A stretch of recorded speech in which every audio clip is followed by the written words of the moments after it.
Picture the cold, clinging mud of Wiltshire, England. It is May, 878 AD. King Alfred of Wessex, the last shield of Christian England, stares down the shield wall of the great heathen army.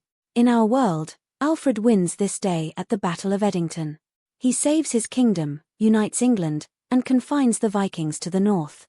But today, the shield wall holds. A northern axe finds Alfred's collarbone. The King of Wessex falls into the red-stained mud. And with him, the future of the Western world dies. With Alfred gone, the last Saxon kingdom is swallowed by the Danelaw. England does not become a unified Christian nation. It becomes a Norse launching pad. Imagine the Thames, not choked with coal barge smoke centuries later, but lined with dragon-headed longships, their sails swollen with the wind. From London to York, the old churches are not burned, not at first. Instead, they are repurposed. Crosses are melted down into silver arm rings. The statue of St. Peter is replaced by a wooden carving of Thor, his hammer raised to the sky. But England is just the first domino. The real nightmare for Rome begins when the Norsemen look south. Without a strong, unified England to contain them, the Viking fleets swell to sizes never seen before. The fractured Carolingian Empire, weak, divided, and bleeding from internal civil wars, stands no chance. In 885, the Great Siege of Paris does not end with a paid ransom. It ends with the city in ashes. The Seine runs black with soot. The Norse warlord Rollo doesn't swear fealty to a French king. He takes the crown for himself. This is the turning point. The butterfly effect spirals outward, fast and ruthless. With the wealth of France and England filling their coffers, the Norsemen do something unexpected. They stop raiding and start ruling. They adapt. They build. The Norse Althing, the world's oldest parliament, is established in Paris, Rome, and Frankfurt.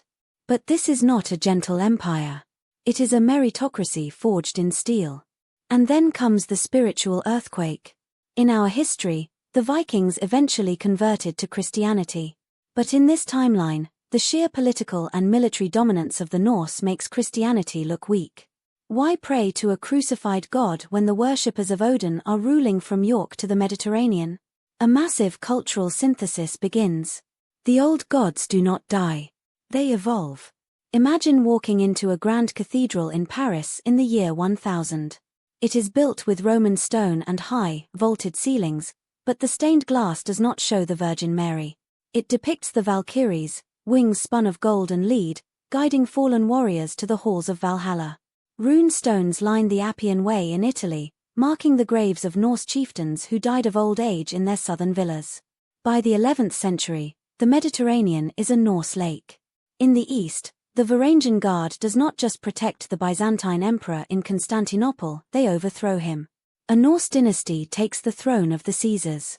The trade routes stretch from the ice of Greenland to the Silk Roads of Baghdad, all unified under a single, sprawling web of Norse law, trade, and faith.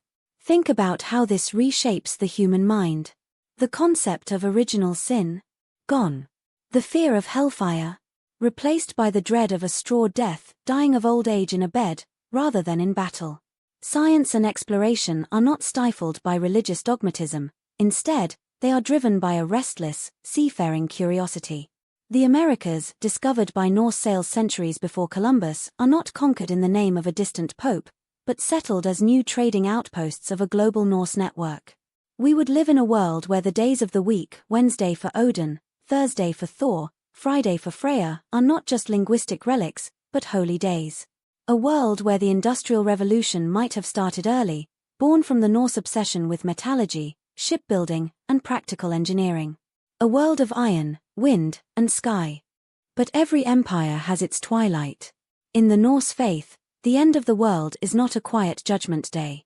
It is Ragnarok, a violent, cosmic cataclysm. In a world ruled by the sword, how long before the great kings turn their steel on one another? Would a Norse Europe inevitably destroy itself in a global conflict of fire and ash? What do you think? Would a Norse-ruled Europe have pushed humanity to the stars centuries earlier, or would we have burned in our own self-made Ragnarok? Let me know in the comments below. If you want to keep exploring the infinite paths of history, strike that subscribe button like Thor's hammer. Until next time, Keep questioning the world you know.